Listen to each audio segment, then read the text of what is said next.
Il faut reconnaître que les préjugés qui pèsent sur la femme remontent à la nuit des temps. Qualifiée de sexe faible dans nos sociétés, la femme est quasiment représentée comme un appendice de l'homme. Cependant, les femmes, depuis les temps immémoriaux, n'ont cessé d'étonner le monde en brisant toutes ces barrières qui les réduisent en sexe faible.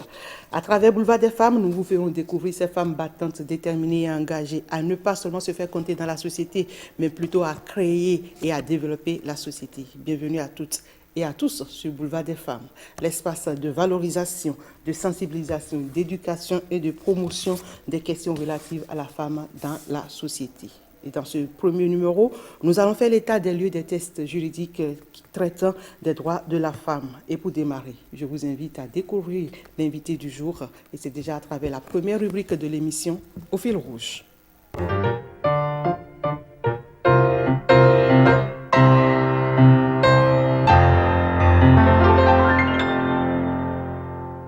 Experte de l'Union africaine sur les questions d'observation électorale et de diplomatie préventive, Claire Hungan Ayemona est l'une de ces braves femmes qu'on ne présente plus au Bénin et dans la sous-région. Membre de FemmeWise Africa, elle est fondatrice et présidente de la Fondation Regard d'Amour, une organisation non gouvernementale de protection des enfants et de promotion de la famille.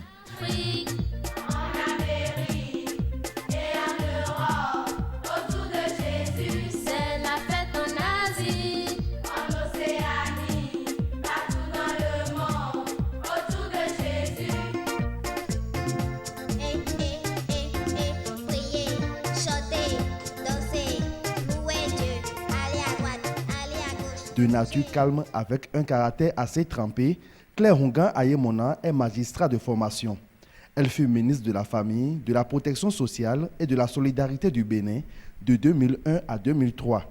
Une mère de famille comblée qui n'a jamais manqué d'attention à l'égard des siens, mais aussi des nécessiteux. Une véritable fierté, un modèle parfait pour ses filles. C'est une maman formidable. Et nous avons beaucoup de chance de l'avoir comme maman. Maintenant, si je dois parler de la personne elle-même, je dirais que c'est une personne assez sincère, très franche, je dirais. Parfois, elle peut avoir une franchise pour des personnes qui ne sont pas habituées à elle. Elle a un franc-parler qui peut parfois être mal interprété, mais pour les personnes qui la connaissent, on sait facilement que ce n'est pas quelque chose de méchant. Ça, c'est lié à sa personnalité, je dirais. Mes sœurs et moi, on a quand même trouvé qu'elle était un peu dure quand même. Pas trop dure, mais sur certains points, c'est beaucoup de rigueur, un peu dur quand même, oui.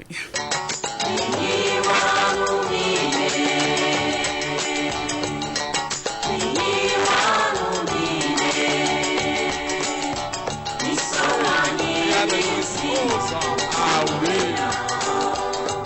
d'autres personnes ne peuvent pas supporter.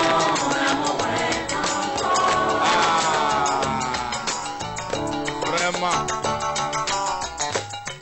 Non, c'est impossible, c'est grave.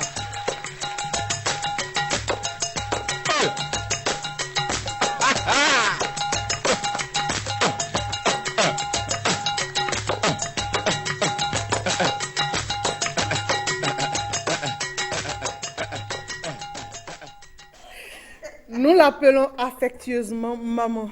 Merci maman Claire d'avoir accepté d'être notre toute première invitée sur Boulevard des femmes. Bonjour et merci surtout de m'avoir donné l'opportunité d'être la première invitée pour lancer cette belle émission que vous réalisez. C'est tout le plaisir avec pour beaucoup nous. de surprises. Maman est magistrate, experte de l'Union africaine, membre actif d'associations de défense des droits de la femme et de l'enfant, présidente d'ONG, épouse et mère de famille. Ce n'est pas beaucoup pour une femme en Afrique et surtout au Bénin. Et j'allais oublier, vous avez été ministre de la République. Oui. Ce n'est pas beaucoup pour une femme. Ben non, quand on s'organise, on s'en sort. Alors, et quel était le regard de la société, la réaction de votre mari, de la famille pendant tout ce temps-là? Vous savez, ce n'est pas facile pour une femme d'évoluer. Et quand on le fait, c'est quand généralement on a le soutien et l'encouragement de l'entourage. On dit souvent que derrière un grand homme, il y a une grande femme. Et il faut reconnaître aussi que derrière une grande femme, il y a un grand homme. Et moi, j'ai cette chance d'avoir un mari qui préfère toujours rester dans l'ombre, qui préfère toujours la discrétion, mais qui n'a pas peur de faire la promotion des gens qui sont autour de lui. Je ne sais même pas si c'est pour ça que Dieu ne nous a donné que des filles dont il est très fier. Et ça fait un combat que nous menons. Je dois aussi reconnaître que je suis née d'une mère que j'appelle souvent Amazone de l'ombre.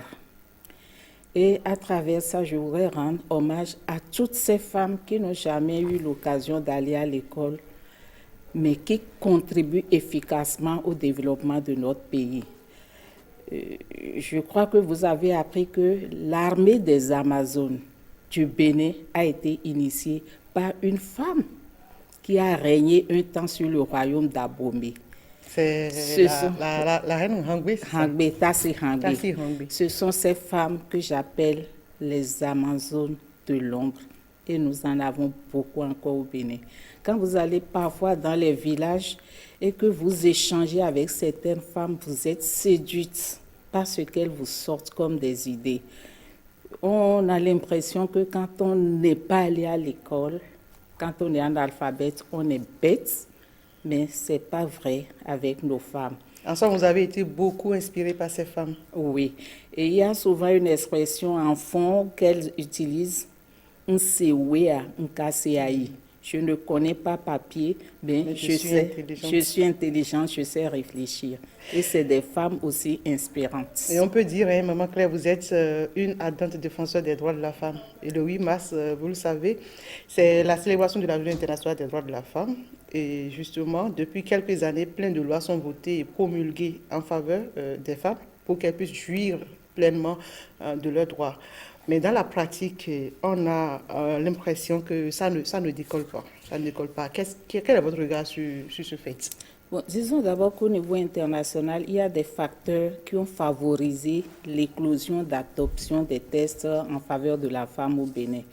Et vous vous rappelez de la résolution 1325 des Nations Unies dans les années 2000, et il y a eu le protocole de Maputo, qui est la charte additionnelle, le protocole additionnel à la charte africaine des droits et du bien-être des peuples relativement à la femme, donc, qui a été adopté en 2003. Donc le contexte était favorable pour la promotion de la femme et le Bénin en a profité pour adopter un certain nombre de tests en faveur de la femme. Déjà en 2003, on a eu la loi qui réprime l'excision au Bénin. Les mutilations génitales féminines, comme vous le savez, est une pratique traditionnelle qui nuit gravement à la santé de la mère et de l'enfant.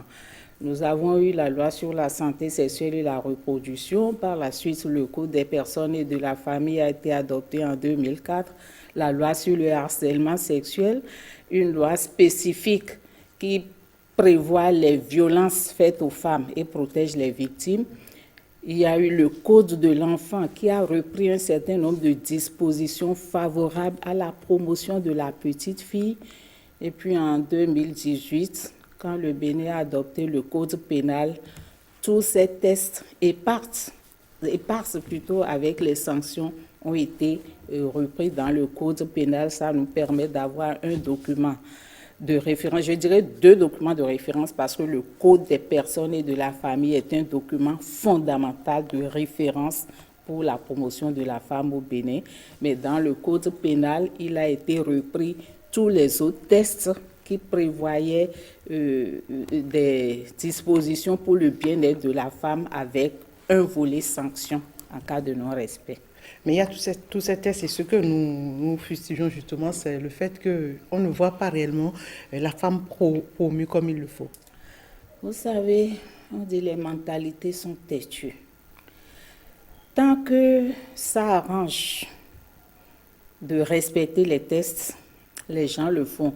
ou ceux qui ont intérêt le font. Mais dès que ça n'arrange pas quelqu'un de respecter un test, soit il se réfère à la pratique, soit il se réfère à la coutume, soit il se réfère aux traditions ou aux intérêts égoïstes pour interpréter dans tel ou tel sens. Et on en voit dans beaucoup de domaines.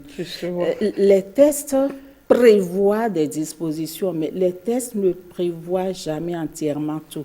Il y a parfois de petits points qui peuvent donner lieu à des interprétations, et c'est là que chacun tire de son côté. Mais deuxième élément, une chose est d'avoir des droits, autre chose est de les exercer. Nous avons des textes qui prévoient les droits pour les femmes, mais l'environnement socio-politique et économique est tel que beaucoup de femmes ont encore des difficultés à réellement exercer leurs droits.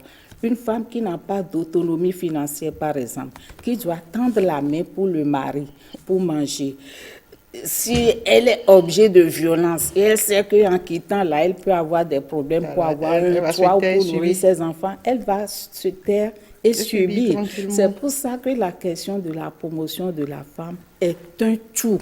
Il y a la scolarisation dedans parce qu'il faut que la femme soit suffisamment informée sur ses droits pour savoir que je peux revendiquer telle chose, je peux ne pas revendiquer telle chose. Il y a la question d'autonomisation financière, il faut qu'elle puisse se suffire à elle-même. Il faut qu'elle ait même la compréhension que désormais elle a des droits qu'elle peut revendiquer et qu'elle va le faire. L'autre souci, c'est la présence des femmes au niveau des instances de prise de décision. Vous avez été ministre de la République. Racontez-nous un peu comment ça s'est passé, comment vous avez vécu cette période. La question de la participation de la femme aux prises de décision politiques au niveau national, c'est avant tout une question de volonté politique. Je ne cesserai jamais de le dire. Volonté politique. En 2001, j'étais rentrée au gouvernement du général Mathieu Kérékou. On était 2 femmes sur 21. Donc, moins de 10%. Et quand on a commencé la promotion, j'ai parlé du contexte international avec la résolution 1325. À l'époque, il y avait le Niger qui a adopté une loi avec un quota pour les femmes, ce qui lui a permis de passer d'une seule femme députée à 14. Donc nous nous sommes dit, si les pays fortement islamisés ou d'autres font ces progrès, pourquoi pas le Bénin? Le plaidoyer a permis, dans le gouvernement de 2003 du général Mathieu Kérékou, de passer de 2 femmes à 4 femmes avec le même nombre de membres. Donc, c'est parce qu'il a eu cette volonté. À ce moment, le débat a commencé sur quota ou parité, ça allait dans le même sens. Mais vous savez, vers les années 2010, il y a eu la promesse, entre-temps, de 30% de femmes au gouvernement. La promesse a été, je dirais, respectée, mais pour à peine 3 mois, parce qu'aussitôt, il y a eu encore remaniement technique et on a chuté. Et aujourd'hui, on est à peine à 15%.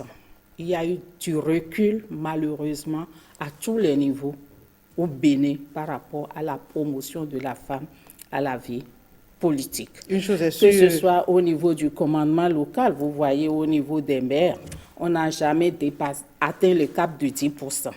Au niveau des préfets, à un moment donné, on a eu quand même jusqu'à 30% de femmes. Aujourd'hui, on a moins de 10%. Au niveau de l'Assemblée nationale, on n'a jamais atteint le seuil de 10%.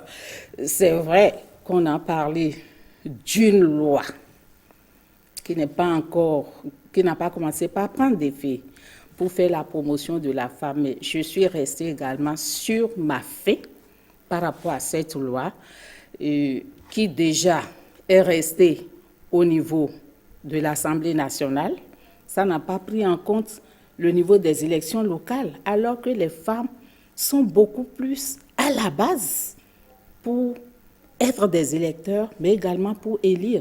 Et sans ces femmes qui participent massivement aux élections, on n'aurait pas d'hommes élus.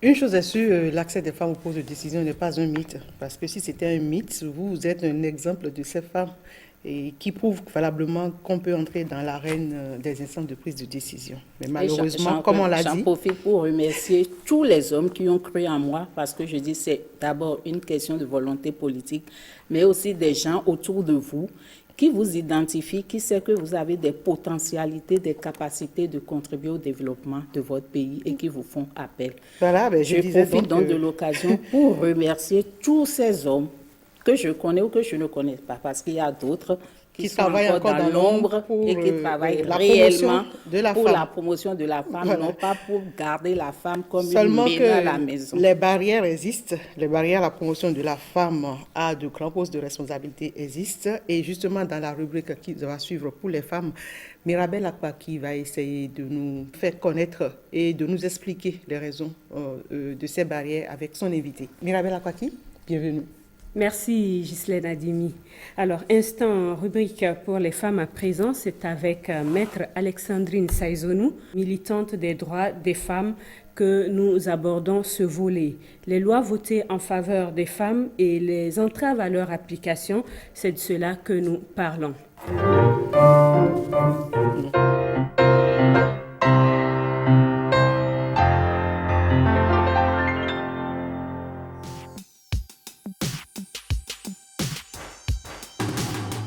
Avant de parler des tests au plan national, j'aimerais quand même faire un tour des tests régionaux et communautaires.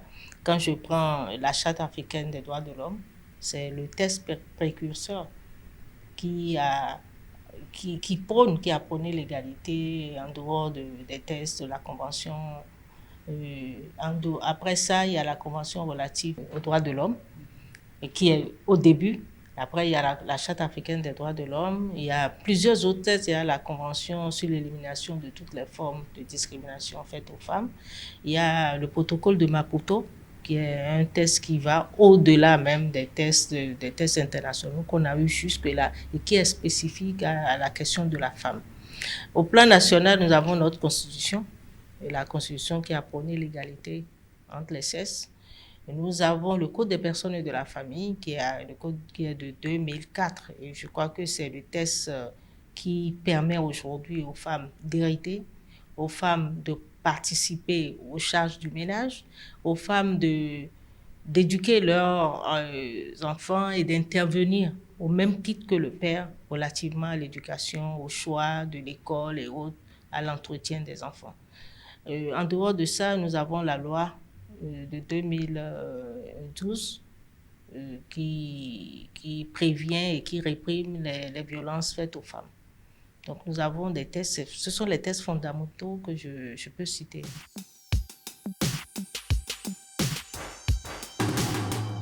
Le législateur a fait sa part, a fait son travail déjà en nous dotant de ces tests. Maintenant, il faut que les femmes s'imprègnent de ces tests-là, s'en approprient et que les femmes puissent les faire respecter.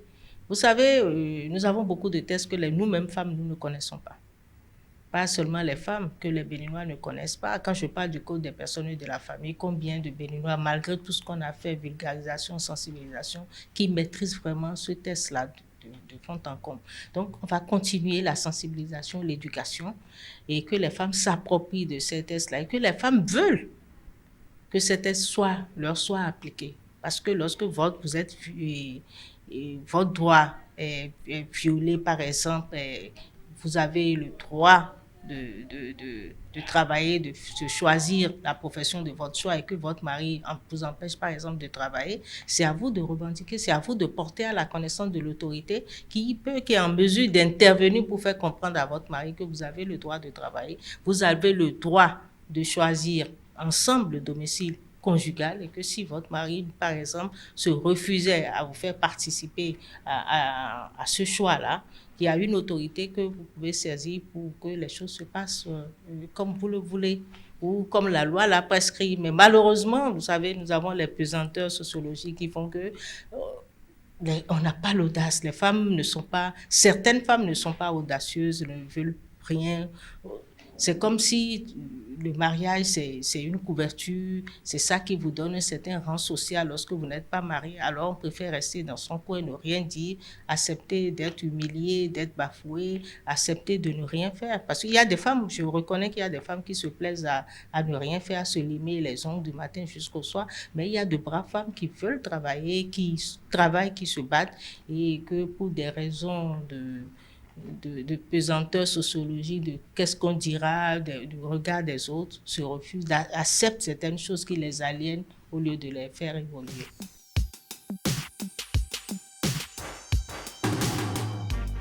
Le monde a évolué. Nos mamans, elles étaient heureuses de rester à la maison tout simplement parce que la vie n'était pas si difficile.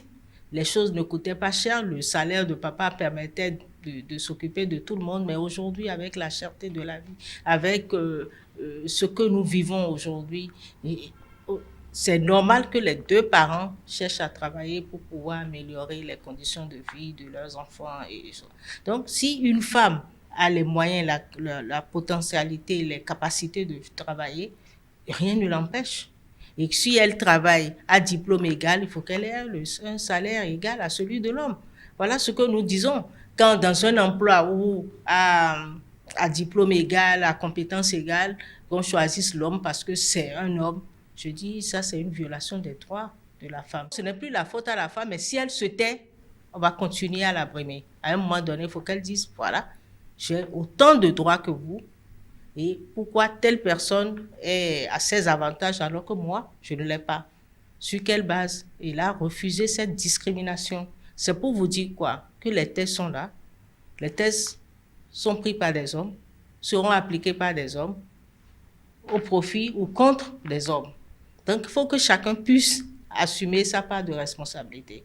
Pourquoi les femmes ne se mobilisent pas? Pourquoi elles ne se battent pas pour arracher ce qui leur appartient? Rien ne l'empêche. On attend la veille peut-être des élections pour commencer à dire les femmes, vous devez vous mobiliser. C'est un travail qui doit se faire déjà. On va commencer petitement et à guérir les femmes et les amener à dire non, à être là. Et en matière de politique, je vous dis, c'est un siècle, excusez-moi. Il faut que la femme ait, je ne sais pas, ait une certaine conviction et une certaine volonté de se battre pour être au poste qui lui plaît. Tout simplement de se battre autant que les hommes. Les réunions, c'est la nuit, les réunions politiques. Qu'elles se rendent disponibles à être là. Les décisions, nous savons qu'en matière politique, les décisions sont prises, comme on a dit, tard dans la nuit. Qu'elles acceptent d'être là tard dans la nuit, là où les hommes sont en train de décider. Oui. Aucun test au Bénin n'empêche les femmes d'accéder aux mêmes droits, aux mêmes postes que les hommes. Mais maintenant, comme vous le dites, il y a la famille, il y a les enfants. C'est pour ça que je dis que c'est une question de choix. Si vous êtes encore en plein dans la maternité, vos enfants sont encore jeunes, est-ce que je vais vous dire, la loi te permet d'être présidente, d'être femme députée et tout, pour cela, néglige ta famille pour venir faire ça? Ou bien, ce sont les femmes qui ont fini avec les couches, les enfants sont tous à l'université, ou bien les enfants sont tous partis de la maison. Est-ce que ce sont ces femmes-là qu'il faut mettre en avant et les plus jeunes sont derrière pour prendre la relève après? C'est une question d'organisation et je trouve que nous autres femmes, nous nous organisons mal. D'abord, le problème de la femme, c'est encore la femme. Les femmes entre elles sont très dures. Les femmes entre elles sont très méchantes. Et tant que ça va se passer comme ça, parce qu'il faudra qu'une femme puisse être là et tendre la main aux autres. Alors que lorsqu'une femme est là, elle s'entoure d'hommes, elle ne fait jamais, moi je n'ai pas encore vu des femmes promues qui ont fait la promotion de leurs sœurs. Il faut en prendre conscience et voir comment remédier à la chose. Je crois que c'est le but de votre émission. Qu'on commence à parler, que nous autres femmes, que nous commencions à nous mettre en cause pour voir que faisons-nous entre nous pour que nos droits soient respectés. Moi, je suis avocat, vous êtes journaliste.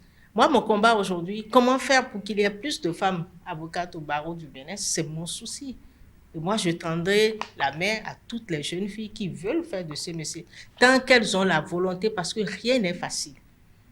Si les femmes pensent qu'on va tout leur donner parce qu'elles se disent qu'elles sont du sexe faible, moi je dis la femme n'est pas du sexe faible dès lors que quelqu'un qui est faible ne porte pas une grossesse pendant 9 mois, avec tout ce que l'on vit. Et l'accouchement, ce n'est pas de l'amusement. Une femme qui a pu donner la vie, qu'est-ce qui peut lui résister, sincèrement? Je ne vois pas ce qui peut lui résister. À cœur vaillant, rien n'est impossible. Il faut que nos femmes prennent conscience de ce qu'au Bénin, ici, nous avons tout. Il ne faut pas attendre la loi sur la parité. C'est peut-être cette loi-là qui nous manque. Mais je dis, il ne faut pas attendre la loi sur la parité pour se faire valoir, pour dire je veux. Et je veux se donner les moyens de manière légale, honnête, d'atteindre ces objectifs. On va clair. Maître Saïzonou a dit que les femmes ne sont pas audacieuses. Le problème de la femme reste toujours la femme. Et la femme, ce qu'elle le veut, elle doit pouvoir se décider. Je la remercie d'abord d'avoir évoqué la Constitution qui permet d'établir l'égalité de sexe entre hommes et femmes. C'est vrai que les femmes ne sont pas toujours audacieuses. Elle a abordé tous les aspects de la question, mais je dois faire la nuance entre la vie politique et la vie professionnelle. La vie professionnelle, là, vous décidez d'avancer, d'avoir des compétences techniques pour être aussi, en tant que femme, aussi compétitive que l'homme sur le terrain de la profession. Exactement. Pour ça, les femmes doivent se battre, doivent être audacieuses, doivent avoir de l'ambition pour évoluer, pour montrer que techniquement, elles sont au point. Mais il y a également la question sur le plan politique. Et si vous faites attention, ce n'est pas toutes les femmes techniquement compétentes qui acceptent sur le terrain des compromis et des compromissions que constitue le terrain politique. Et là, je suis d'accord avec elle qu'il s'agit d'un choix à faire quand on est sur le terrain politique. Un choix parce que d'abord, il faut pouvoir faire, je dis, des compromis, des compromissions. Ce n'est pas toujours facile pour la femme, vu son honnêteté, d'accepter un certain nombre de choses. Quand elle tente d'y aller et que le terrain ne répond pas à ses convictions personnelles, à son sens d'intégrité et de probité, elle préfère faire le choix de ne pas y aller. Il y a également l'environnement qui compte parce qu'elle a parlé des charges sociales de la femme. Et c'est là que la femme opère également un choix. Je dis, tant que les hommes n'accepteront pas de se prendre eux-mêmes en charge, ça va être difficile pour la femme de se dégager pour contribuer à la vie publique. Qu'est-ce qui se passe dans le ménage? Tout ce qui est charge familiale, charge à la maison. Et quand je dis charge, ce n'est pas seulement en termes d'argent, mais c'est en termes de travail, d'éducation des enfants, d'entretien de la maison, le repas qu'il faut faire. Ah ouais, on doit se partager les charges domestiques. Le personnel qu'il faut gérer.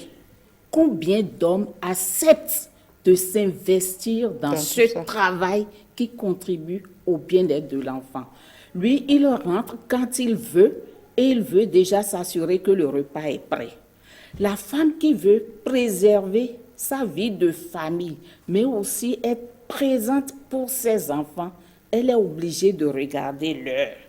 Elle est obligée de se dire, il faut, même si j'ai des aides à domicile, il faut qu'à un moment donné, je sois là pour contrôler. Ça explique que quand elle va à une réunion et que la réunion va au-delà d'une certaine heure, elle fait le choix de se consacrer à sa famille et à sa profession, à ses activités. Est-ce qu'il faut donc conclure que tant que ça sera comme ça, la femme aura toujours des difficultés à accéder aux instances de prise de décision?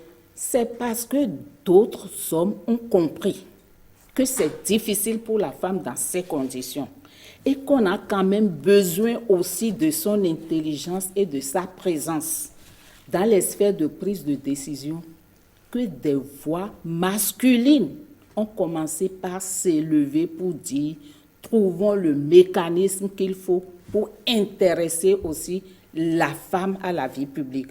Dans les pays développés, ça a commencé par ce qu'on a appelé la réduction de la pénibilité des tâches domestiques. La femme n'est plus obligée d'aller sur la meule pour écraser la tomate avant de faire la sauce, mais il y a des appareils pour lui permettre de faire rapidement les choses en peu de temps. Et dans nos pays africains où la femme a les moyens aussi de réduire la pénibilité des tâches de travail, où elle a son autonomie financière, elle n'attend pas l'homme pour lui acheter nécessairement une cuisinière ou moulineuse ou tout ce qui peut lui permettre de faire rapidement le travail. Malgré ça, il y a quand même encore des hommes qui disent qu'ils ne veulent pas manger la tomate écrasée par la moulineuse. Néanmoins, les femmes arrivent quand même à se déterminer dans leur domaine. C'est un choix. C'est un choix total. Si la femme, oui, on en est totalement d'accord. La prise de décision, c'est aussi à la maison. Totalement. Il faut avoir la capacité, la possibilité. Et justement, il y en a qui arrivent quand même de dire oui et de dire non à certaines choses. Ben voilà, elles sont réelles quand même et effectives, ces barrières à la promotion de la femme. Mais nonobstant cette réalité, bien des femmes travaillent et luttent avec acharnement pour s'imposer dans leur milieu de travail. Femmes en vogue, c'est la 3e rubrique de notre émission et elle ramène sous les projecteurs une femme actuelle distinguée à travers ses activités au Bénin et au-delà de nos frontières. Pour ce numéro de Boulevard des femmes, nous avons Véronique Toinfodé que nous avons mis sous nos projecteurs et c'est la femme en vogue de ce numéro donc que je vous invite à découvrir avec Anita Marcos.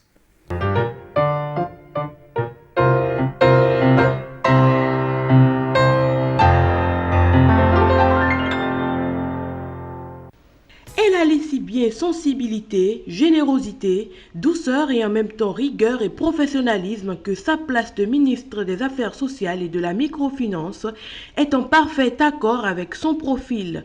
Véronique Médecet Toinfodé Mewanou, puisque c'est d'elle qu'il s'agit, est de profession médecin gynécologue obstétricienne. Elle est également enseignant, chercheur, femme politique et membre fondateur du parti Union progressiste. En fonction depuis septembre 2019, son implication dans les questions sociales et les différentes actions menées pour soulager un tant soit peu les souffrances des populations parlent pour elle. Des questions d'orphelinat des personnes vivant avec un handicap, en passant par l'épanouissement des populations, de l'octroi de crédit aux femmes et aux autres objectifs, Véronique Médecet Toinfodé Mewanou ne lâche rien.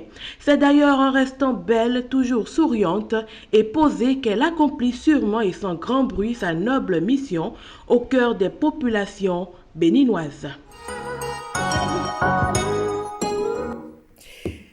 Anita Marcos, salut. Salut Ghislaine. Comment ça va? Bien. Véronique Toinfodé, elle vous inspire beaucoup apparemment. Oui, vous n'avez pas menti en disant ça. Je pense quand même que c'est une femme forte.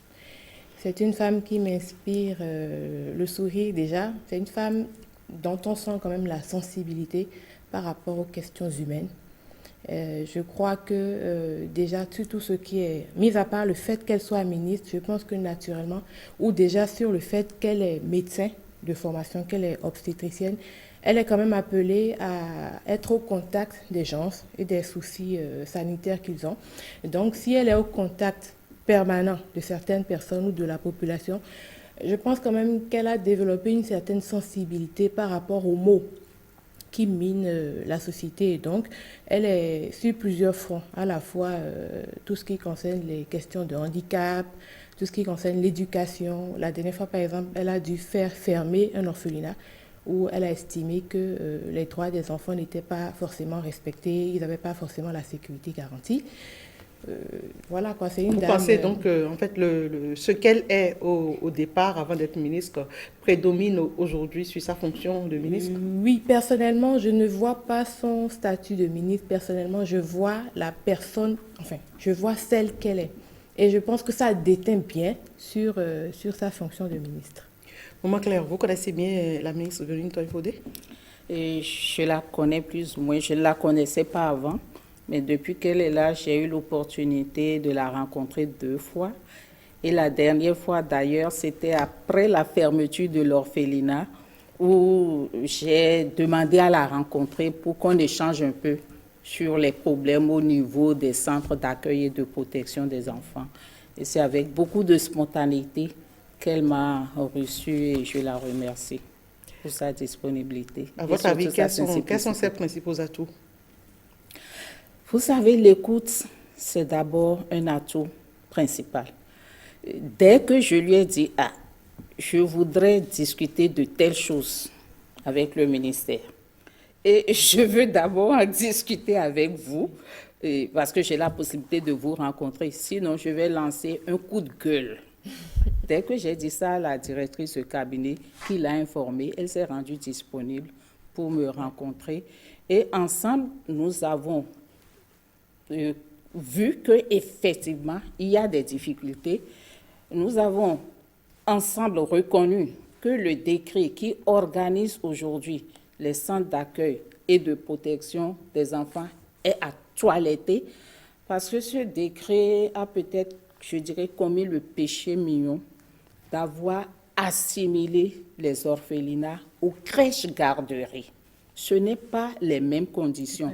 Si vous déposez votre enfant quelque part, vous devez payer entre 20 000 et 50 000 par mois en apportant également un complément. Vous avez des exigences. Mais quand vous avez abandonné votre enfant, un enfant qui est orphelin et quelqu'un de bonne volonté a décidé de récupérer cet enfant pour s'en occuper, pendant que l'aide de l'État ne vient pas, on ne peut pas avoir les mêmes exigences d'un orphelinat que d'une crèche-garderie. Voilà. Donc, elle m'a rassurée qu'elle-même, elle avait déjà fait l'observation et que la réflexion est en cours pour corriger, faire évoluer les choses. Donc, notre femme, on veut que Véronique Toye-Fodi est une femme exceptionnelle et les femmes exceptionnelles, nous en avons dans tous les domaines au Bénin. Et l'autre femme exceptionnelle que nous allons découvrir tout à l'heure est une écrivaine qui en présente une autre, c'est à travers la rubrique Tache d'encre que nous présente Carmen Toudouni.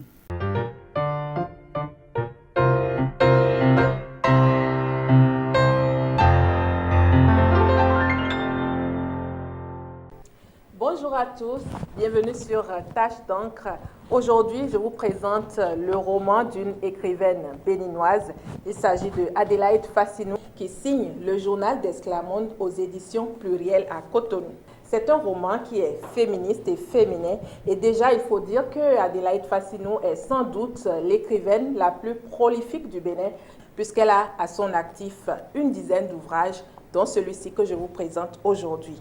Alors, l'auteur nous fait vivre les amours improbables de son héroïne, Esclamonde, qui se confie à son journal.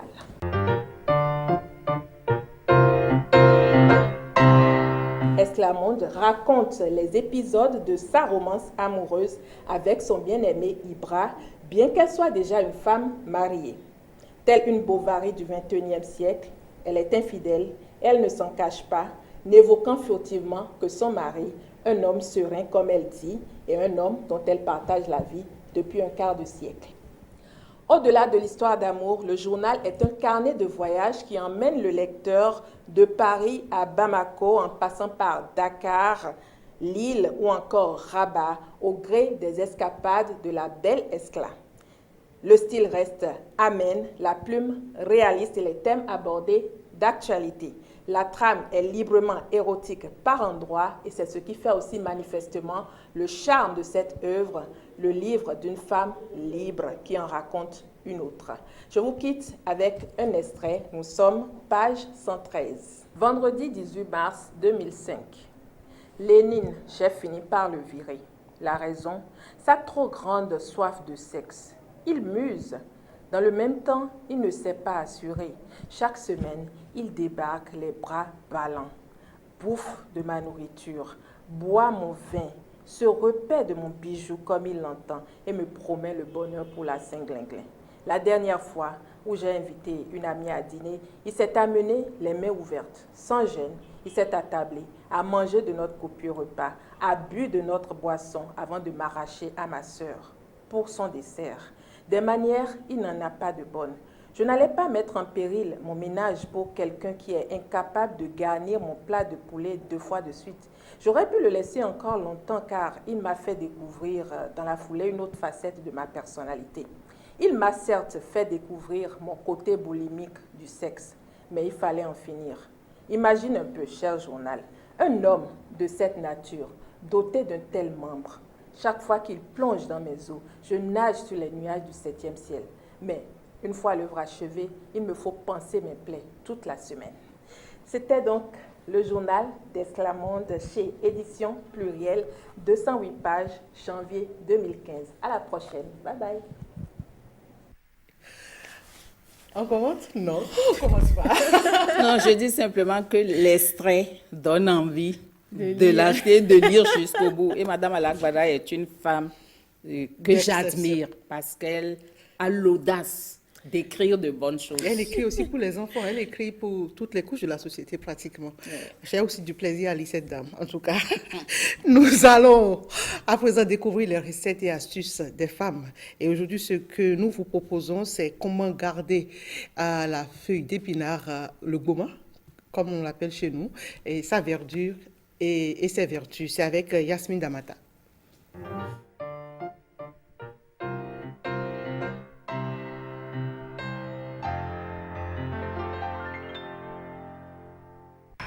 Amis téléspectateurs, bienvenue à vous dans votre rubrique Recettes de femmes. Pour ce numéro, nous avons choisi pour vous une astuce culinaire. Il s'agit de comment garder le vert de la feuille épinard après sa cuisson. La feuille épinard, c'est le moment que vous consommez, que je consomme.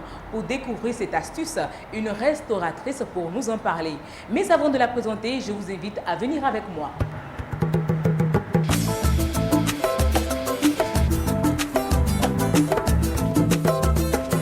Bonsoir Tata Valérie. Bonjour Tata. Amis téléspectateurs, oui, vous l'avez compris, elle, c'est Valérie Bagidi Vinaco. C'est bien ça Tata Valérie? C'est cela Tata Yas, bonjour. Bonjour, alors avec vous, nous allons découvrir cette astuce, comment garder le pigment vert de la feuille épinard après sa cuisson. Personnellement, j'ai deux astuces que j'utilise pour garder le vert de nos feuilles épinards.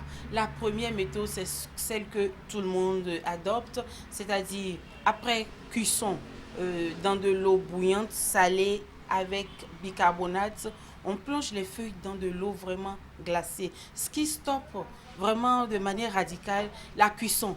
Et garder le vert revient à stopper la cuisson. Ma seconde méthode, c'est de ne pas utiliser ni de bicarbonate ni de sel et les couper directement dans ma sauce. Oui, cette méthode aussi permet de garder le vert et en même temps les sels minéraux que contiennent nos feuilles épinards. Et là, qu'est-ce que vous faites? Il y en a qui préfèrent couper les feuilles après cuisson, mais moi j'aime toujours couper mes feuilles avant la cuisson dans l'eau bouillante. Donc je les coupe avant de les rajouter dans mon eau bouillante. Alors, dans cette eau bouillante,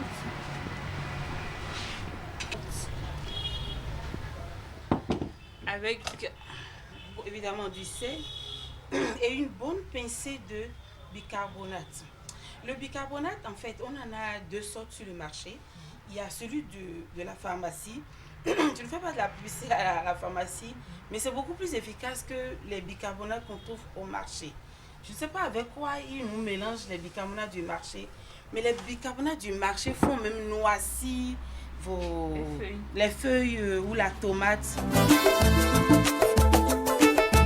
Un instant, 5-8 minutes. Moi, je ne laisse pas trop cuire. Quand vous laissez trop cuire aussi, ça tue tout ce que les feuilles épinards comportent de bon pour la santé. Donc, je le laisse à découvert comme cela, 5, maximum 7 minutes.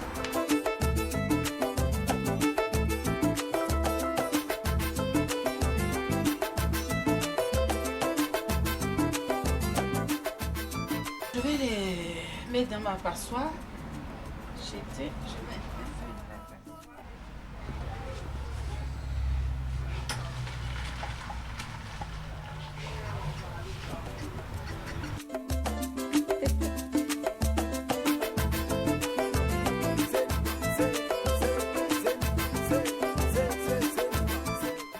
En temps normal, moi je prends juste de l'eau glacée, pas forcément avec des glaçons, oui. Et je les plonge aussitôt.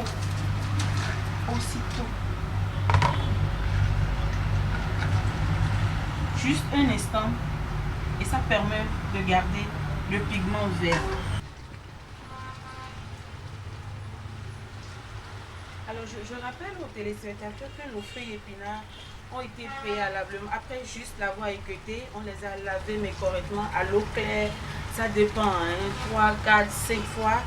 Et ça dépend de l'état dans lequel vos feuilles épinards sont venus du marché.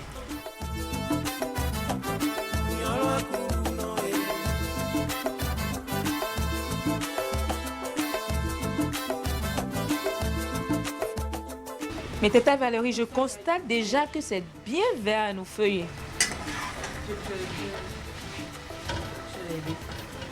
C'est tout vert. C'est complètement vert.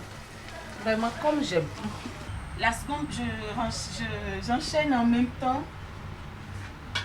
avec ma deuxième méthode. Alors, ma deuxième méthode, c'est que j'ai déjà fait ma sauce et qu'elle bouge. Je vais la laisser bouillir un instant et qu'elle bouge correctement. Et je coupe simplement mes feuilles épinards que je mets là-dedans. Et 5-7 minutes, comme je le dis, c'est prêt.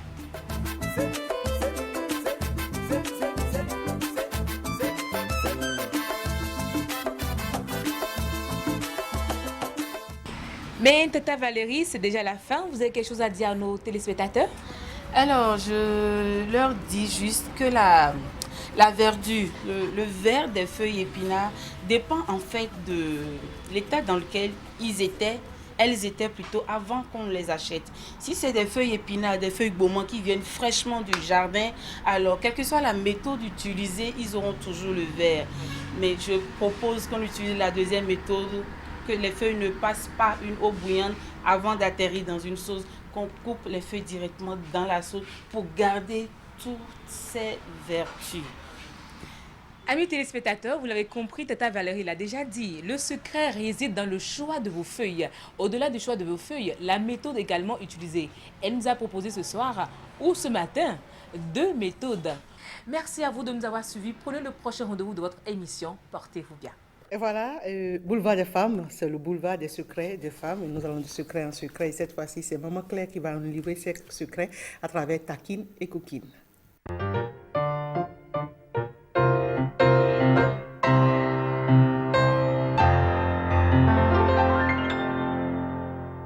Voilà, surprise, surprise. Maman Claire ne savait pas qu'elle devait répondre à des questions secrètes. Non, ne vous en faites pas. Nous sommes dans la cour des femmes et nous devons quand même essayer de nous faire connaître, de nous faire découvrir d'une certaine manière. Et nous, on a bien envie de vous taquiner un peu, de vous titiller un tout petit peu. D'abord, dans l'élément portrait, vous l'avez découverte. Elle aime la cuisine, elle faisait du gâteau, elle nous avait servi du gâteau ce jour-là. Oh là là, qu'est-ce qu'on s'est régalé. Merci, Maman Claire. Mais je reconnais que le jour-là, je n'ai pas bien réussi mon gâteau. Oprah nous a ramené un joli gâteau encore aujourd'hui. Je me suis réveillée pour vous amener un autre bien nous fait. allons déguster ici, nous allons vous faire le point après avec les spectateurs.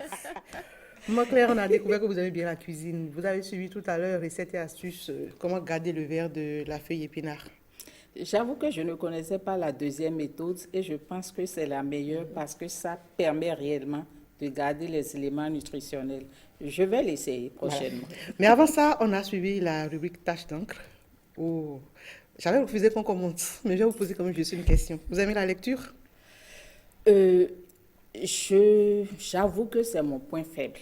Je n'ai jamais le temps de lire un document de bout en bout, sauf les documents scientifiques. Oh là là, mais ouais. Quand je commence un roman, je peux dire le nombre de romans que j'ai. Justement, dites-nous, c'est quoi le titre du dernier roman que vous avez lu? Je me rappelle plus. Ah ouais? Ça remonte à tellement longtemps, j'imagine. Vous êtes déjà arrivé de fouiller dans le téléphone de votre mari? Document que j'ai commencé, je n'ai pas la moitié du ciel. Bon, non, passons sans passer. Voilà. Dites-nous, vous êtes déjà arrivé de fouiller dans le téléphone de votre mari? Non. Ça ne vous a jamais piqué? Jamais.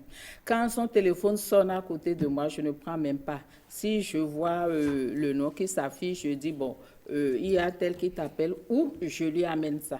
S'il n'est pas disponible, je laisse ça sonne jusqu'à ce... C'est pas manque de curiosité ou juste... Je ne trouve pas ça utile. Et lui non plus, je ne l'ai jamais vu fouiller mon téléphone. Le téléphone est personnel. Il faut quand même respecter, quand nous parlons des droits, il faut aussi respecter les droits des autres. Hein. Maman Claire, vous avez des magnifiques jeunes filles, aujourd'hui mariées. Oui. Que feriez-vous si un jour vous rencontrez, vous découvrez, vous surprenez le mari de votre fille avec une autre femme? Je ne sais pas encore ce que je ferai, mais j'ai l'habitude de dire que ce n'est pas une femme qui surveille un homme.